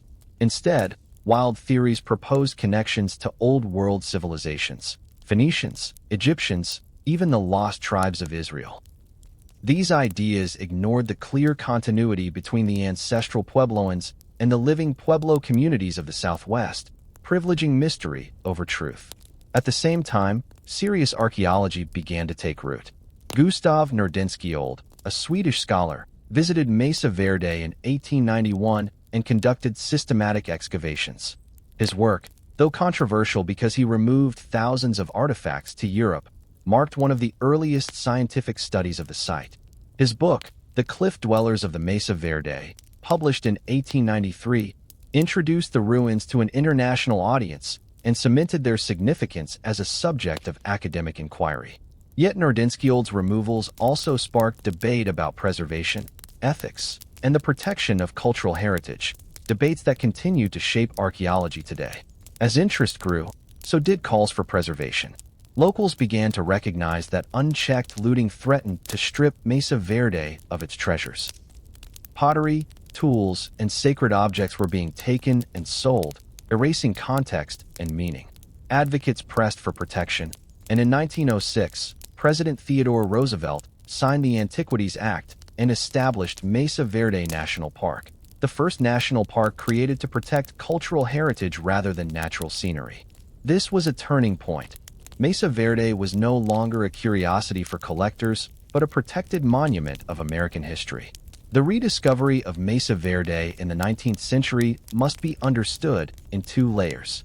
For Euro-Americans, it was a dramatic unveiling of a lost city, a tangible link to a mysterious past. For Pueblo peoples, it was neither lost nor forgotten, but part of their living ancestral story. The tension between these perspectives reflects broader dynamics of history, one culture seeking to preserve and study, another seeking to honor and remember. Today, Efforts are made to reconcile these perspectives, ensuring that Pueblo voices are central to the interpretation of Mesa Verde. The rediscovery also reshaped identity in the American West. To settlers and citizens of a young nation, the ruins offered a deep history that rivaled the civilizations of Europe and Mesoamerica. They challenged assumptions that North America lacked ancient monuments. They became symbols of endurance, ingenuity, and cultural achievement, woven into narratives of national pride. Yet they also carried reminders of fragility, that great communities could rise, flourish, and vanish, leaving only stone and silence behind. Thus, the rediscovery of Mesa Verde is not merely a tale of ranchers stumbling upon ruins. It is a story of encounter between past and present, of fascination and exploitation, of preservation and respect. It is a reminder that history is often layered. Known to some, forgotten by others, discovered only when it enters the awareness of those who write its narratives. The cliff dwellings, long revered by indigenous peoples, became visible to the wider world only in the late 19th century, but they were never truly lost. They were always there, waiting in the cliffs, echoing with memory, ready to challenge each new generation to see them not as relics of a vanished people, but as enduring homes of ancestors whose descendants still walk the land. When Mesa Verde became widely known in the late 19th century, its cliff dwellings stood at a crossroads between curiosity and preservation. Looters, collectors, scholars, and tourists all descended upon the canyons, eager to take pieces of the past. Pottery, tools, even human remains were carried away by the boxful, often stripped from their context and sold as curiosities. To many outsiders, the ruins were treasures of stone and artifacts, disconnected from the living cultures that claimed them as ancestral. Yet even amid this frenzy, voices rose to protect Mesa Verde, not as a curiosity to be plundered, but as a monument to be respected. The turning point came in 1906 with the signing of the Antiquities Act by President Theodore Roosevelt. This landmark legislation, the first of its kind in the United States, gave the federal government the authority to protect objects of historic or scientific interest on public lands. Mesa Verde became the first national park established not for scenic grandeur, but for cultural preservation. In Roosevelt's words, the ruins were of extraordinary interest and value, and deserve to be protected for future generations. With that declaration, Mesa Verde shifted from exploited ruin to national monument. Its stones no longer merely remnants of the past, but treasures of collective heritage. The creation of Mesa Verde National Park marked the beginning of a new chapter in the site's history. Archaeologists, now working under federal protection, sought to study rather than strip the ruins. Early figures, such as Jesse Walter Fuchs, working for the Bureau of American Ethnology, undertook excavations that aimed at both scientific understanding and stabilization of structures. Fuchs excavated Spruce Tree House and began reconstructive work to preserve it, setting a precedent for archaeology tied to conservation. Yet even these early efforts were shaped by the perspectives of their time. Pueblo voices were absent, and the narrative of lost people lingered, despite evidence of continuity with living Pueblo communities. Preservation in the early 20th century was not easy. The cliff dwellings, exposed to wind, rain, and snow, required constant maintenance. Walls threatened to collapse, plaster flaked away, wooden beams decayed. Park officials faced the challenge of balancing visitor access with protection. Tourists, drawn by the romantic image of cliff dwellers, climbed ladders into Balcony House, walked through Cliff Palace, and touched walls built centuries before. While these experiences inspired awe, they also caused damage. The very popularity of Mesa Verde endangered its survival. Over the decades, preservation methods evolved. Archaeologists documented sites meticulously, stabilizing walls with mortar, reconstructing damaged rooms, and protecting delicate plaster. New techniques allowed for minimal intervention, emphasizing stabilization over reconstruction. Museums within the park displayed artifacts, offering interpretation for visitors. Gradually, the narrative began to shift, from ruins of a vanished race to ancestral homes of living people. The establishment of the Chapin Mesa Archaeological Museum in the 1920s provided a space to educate visitors, framing the dwellings within the broader story of the ancestral Puebloans. The designation of Mesa Verde as a UNESCO World Heritage Site in 1978 further elevated its global significance. It was recognized not only as a national treasure, but as part of humanity's shared heritage. The stone villages of the cliffs stood alongside the pyramids of Giza, the Great Wall of China, and Machu Picchu as symbols of cultural achievement and resilience. With this designation came greater responsibility to protect Mesa Verde not as a tourist attraction alone, but as a sacred landscape deserving global respect. Equally important has been the growing inclusion of Pueblo voices in the interpretation of Mesa Verde. For too long, the story was told solely through archaeology, often framing the ancestral Puebloans as a people who had disappeared. Modern Pueblo communities have insisted, and rightfully so, that the story must include their perspectives, affirming continuity rather than loss. Today, park programs increasingly incorporate Pueblo oral traditions, ceremonies, and insights. Pueblo elders remind visitors that these sites are not abandoned relics, but ancestral homes, still alive in memory and spirit. This shift reframes Mesa Verde not as a monument to the vanished, but as a living bridge between past and present. Preservation, however, is ongoing and fraught with challenges. Climate change threatens the fragile ruins, as more intense storms, shifting freeze-thaw cycles, and wildfires erode stone and plaster.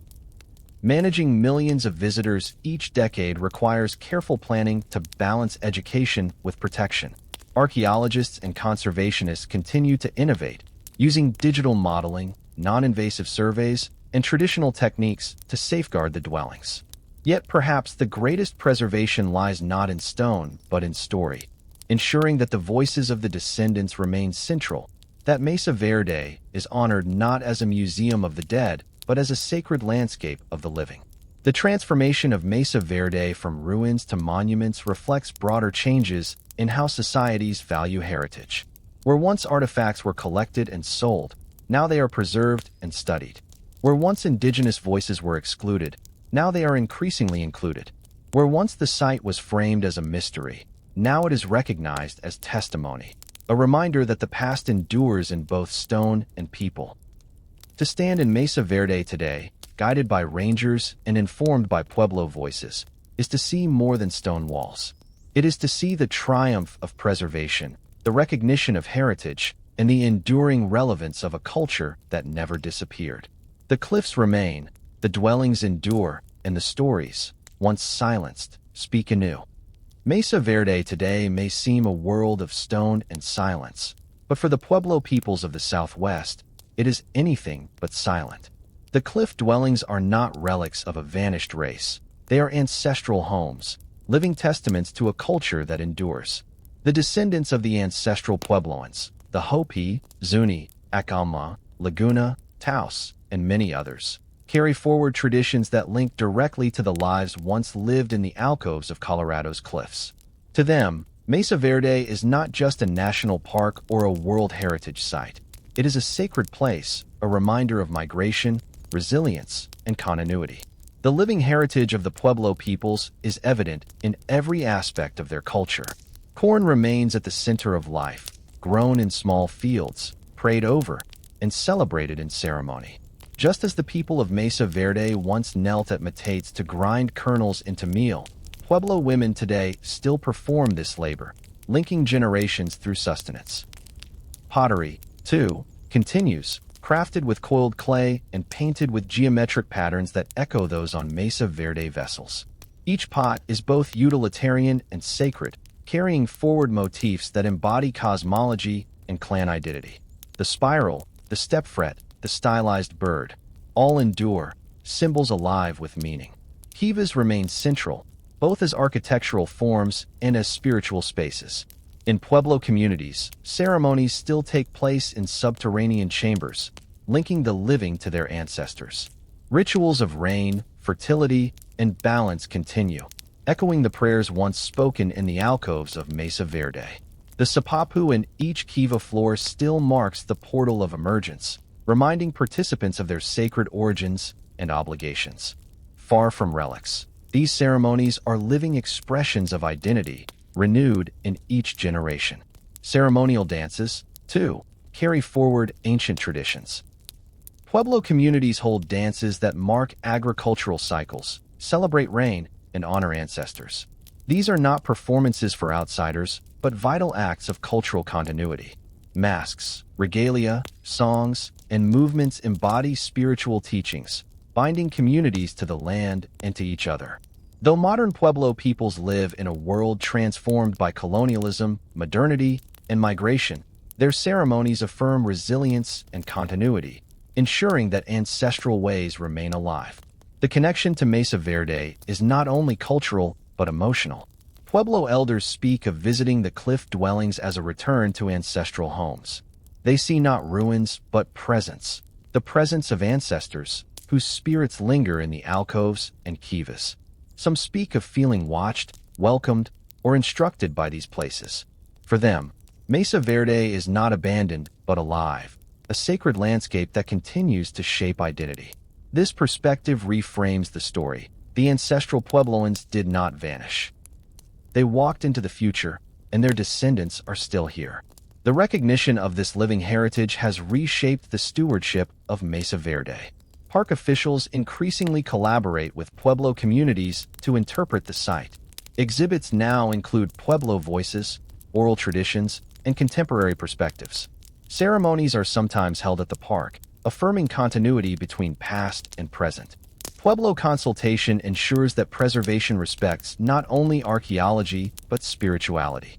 This partnership reflects a broader shift in heritage management, from treating sites as mute objects of study to honoring them as sacred spaces with living communities attached. The living heritage also confronts painful histories. Colonial encounters brought displacement, missionization, and suppression of Pueblo religion. For centuries, indigenous peoples were denied the right to practice ceremonies openly. Yet traditions survived, sometimes hidden, sometimes adapted, always resilient. Today, Pueblo communities practice their ceremonies openly, asserting cultural sovereignty and continuity. The survival of Pueblo culture is itself an act of resilience, a living answer to the silence of Mesa Verde's cliffs. Modern Pueblo peoples also face challenges, economic pressures, loss of language, environmental change, but they continue to draw strength from their heritage. Language revitalization programs seek to preserve Hopi, Zuni, and other Pueblo languages. Artists weave tradition with innovation, producing pottery, jewelry, and textiles that honor the past while speaking to the present. Young Pueblo people are taught the stories of migration, of Mesa Verde, of the sacred covenant with the land. In each of these efforts, the echo of the cliff dwellings remains, a reminder of endurance, adaptability, and the power of community. Mesa Verde thus becomes more than stone walls. It becomes a mirror of resilience. For visitors, it is a place of awe, a glimpse into ancient ingenuity. For Pueblo peoples, it is a place of belonging, a reminder that their ancestors carved homes in stone and carried their traditions into new lands. For humanity at large, it is a lesson that cultures do not vanish when places are abandoned, that memory endures when rooted in living communities. The cliff dwellings will continue to stand for centuries, but the true legacy of Mesa Verde is not the stone. It is the living heritage of the Pueblo peoples, who carry forward traditions of farming, pottery, ceremony, and story. They remind us that history is not past but present, that ruins are not silence but testimony, and that heritage is not only preserved in museums, but lived in communities. Thus, the story of Mesa Verde does not end in abandonment, rediscovery, or preservation. It continues in the lives of Pueblo peoples today, in their prayers for rain, their dances for renewal, their stories of migration. It continues in their resilience against centuries of disruption, their determination to remain rooted in ancestral ways. The living heritage of Mesa Verde is proof that culture endures, that identity persists, and that the voices of the cliffs still speak, through the people who call them ancestors. Mesa Verde is more than stone walls tucked into cliffs. It is a story inscribed into the very landscape of the American Southwest, a story that speaks not only of the ancestral Puebloans, but of humanity itself. To walk among its ruins is to feel both awe and humility. awe at the ingenuity of a people who turned sheer rock faces into villages, and humility at the reminder that even the greatest human achievements remain fragile before the power of nature and time. The cliff dwellings testify to endurance. For centuries, the ancestral Puebloans thrived in an environment where survival was never guaranteed. They farmed arid mesas, stored harvests in stone granaries, carved homes into alcoves, and prayed in kivas for rain and renewal. They traded across deserts, carried stories across generations, and wove beauty into every pot and petroglyph. They proved that life could flourish in the harshest landscapes when guided by ingenuity, cooperation, and respect for the land. Yet Mesa Verde also testifies to impermanence. In the late 13th century, the people departed. Drought, scarcity, conflict, and spiritual obligation converged, making the cliffs unsustainable. The decision to leave was not weakness but resilience, a choice to continue life elsewhere rather than perish in place. What outsiders once described as mystery is, in truth, a universal human story. Migration in the face of change, adaptation in the face of hardship. Mesa Verde reminds us that no home, however carefully built, is eternal, and that movement is often the key to survival. The story endures not only in stone, but in people. The descendants of Mesa Verde's builders live today in the Hopi Mesas, the Zuni Pueblos, the villages of Acoma, Laguna, Taos, and beyond. Their oral traditions recall migration and emergence, affirming continuity with the cliff dwellers.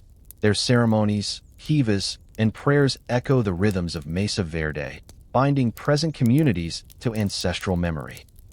To view the cliff dwellings as relics of a vanished people is to miss the truth. The ancestral Puebloans never vanished. They live on in the Pueblo peoples, whose voices and traditions keep Mesa Verde alive. For us, Mesa Verde offers lessons that transcend its time. It teaches the necessity of balance between people and environment, reminding us that agriculture and architecture are always at the mercy of climate. It teaches the power of community, for only through collective labor and shared belief could such villages be built and sustained. It teaches humility, showing that even ingenuity cannot control drought or guarantee permanence. And it teaches resilience, revealing that survival lies not in clinging to one place, but in carrying identity across landscapes, adapting without forgetting. In an age when humanity faces its own challenges of climate change, resource scarcity, and displacement, the echoes of Mesa Verde are especially resonant. The cliff dwellings are not only a monument to the past, but a mirror for the present. They remind us that resilience requires cooperation, that survival requires humility, and that cultural endurance depends on adaptability. Just as the ancestral Puebloans carried their traditions into new homelands, so too must we carry our values into an uncertain future. Mesa Verde's lesson is ultimately one of continuity. Stone walls may crumble, but stories endure. Fields may wither, but traditions adapt. Homes may be abandoned, but heritage lives on in descendants. The cliffs remind us that permanence is an illusion, but memory, identity, and spirit can survive across centuries. To gaze upon Mesa Verde is to be reminded of our own place in time. We, too, build, farm, trade, and pray. We, too, face droughts of water, spirit, and meaning. We, too, must one day leave behind the homes we think are permanent. The question is not whether we can hold on forever, but whether we can carry forward the essence of who we are. The ancestral Puebloans answered that question with resilience. They left their stone homes, but they did not lose themselves. Their descendants live still, their culture vibrant, their prayers rising from kivas into the desert sky. Mesa Verde endures as both ruin and reminder that the truest measure of a people is not what they leave behind in stone, but what they carry forward in spirit.